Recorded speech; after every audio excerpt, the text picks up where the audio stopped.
Hürmetli vatandaşım, nöbetdeki leksiyimizle başlayımız. Leksiyi de Sıdık Rozi. Amerika şirketleri Prezident Obama hükümeti yetkizip, Reis Xi Jinping hükümetini halak kılış haydakçılık kıldı mavzulu haber 2. ayının 6. günü dogi torbeti ilan kılındı. Haberde mındak başlandı. Yakın yıllardan beri Amerika ile Cungo oturusu soda ticaret miktarı köpüyüşke başladı.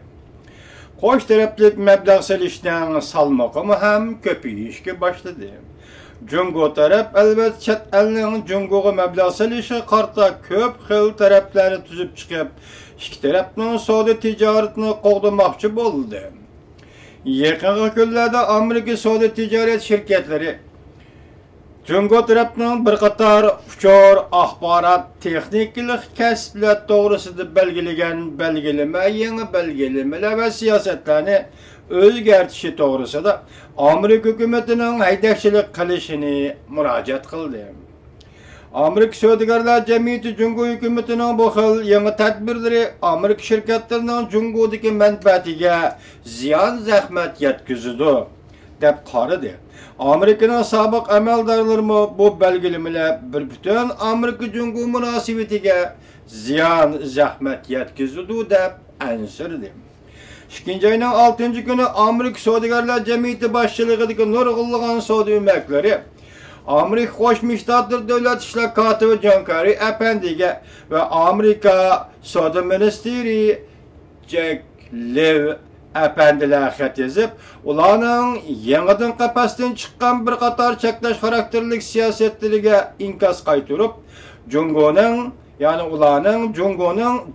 yangidan qapasdan chiqqan bir qator cheklash xarakterlik siyosatlariga inkas qaytarib, darhol harakat qo'llanib, sanja tikishin cho'chitadigan, xotirjamsizlik paydo qiladigan uçur aloqa texnikalariga ta'sir ko'rsatadigan yeni siyasetini özgertişke John Kerry Efendi ve Soda Ministeri Jack Lew Efendilerinin haydakçılık kılışını müracaat kıldı. Anlaşılan qaraganda Amerika'nın bazı soda cemiyetleri, Cungo siyaset belgelemeleri, Amerika'nın uçur alaka teknikisi, şirketlerinin Cungo'daki bazar polistiga eğer derecede ziyan saladı deb gösterdim. Yollanğan xatçakda mundaq görüsüldü. Bu siyasetler yani Cungo'nun siyasetleri, Cungo'nun halkara soda boyunca berge vədisi, yani Amerika tarafı berge vədisi ve dünyaya berge vədisi. Hem Amerika tarafı bergen qoş taraflık vədisi eğer mesele peyda kılıdı. 1. ayının 28. günü Amerika Soda Cemiyeti ve lobbyçiler ümekleri Reis Xi Jinping başçılığındaki internet bexatarlik grupsi bir parça xat yazıp, Cungo hükümetinin yeni internet bexatarligini ko'zitish belgelemelerini kechiktirib icra qilishga haydakçılık kıldı. İnternet bexatarlik rahbarlik grupsi o'tgan yili 22 betlik yeni belgeleme e'lon qildi. Bu belgelemede Cungo hükümetinin internet bexatarligini kuchaytirish tadbirlarining birisiydi.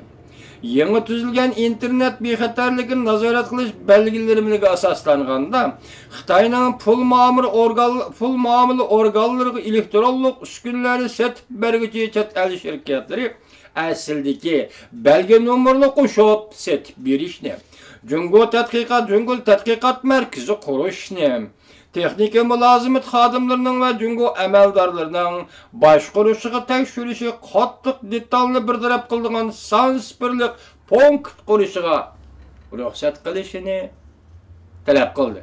Demek Xitoy hükümeti belgeleme, siyaset ve fermanlarını çıkarıp chet el şirketlerining Cungo'da soda ticaret qilishig'a to'sqinlik ve qarshilik paydo qilyapti degan so'z. Amerika Davlat Bexatarlik Komitetining internet bexatarligini moslashtirish a'zosi Michael Daniel Efendi, muavin soda vakili Robert Holman hamda Amerika aqliy mulk huquqi ijro qilishni moslashtirish a'zosi va ishxona mudiri qatorliqlar Amerika'da bir axborot to'g'ri birlashib maqola yozib, Cungo'ning yuqori siyoset belgilemelerini raqobatga qarshi turadigan soda qo'rg'ini deb atashdi.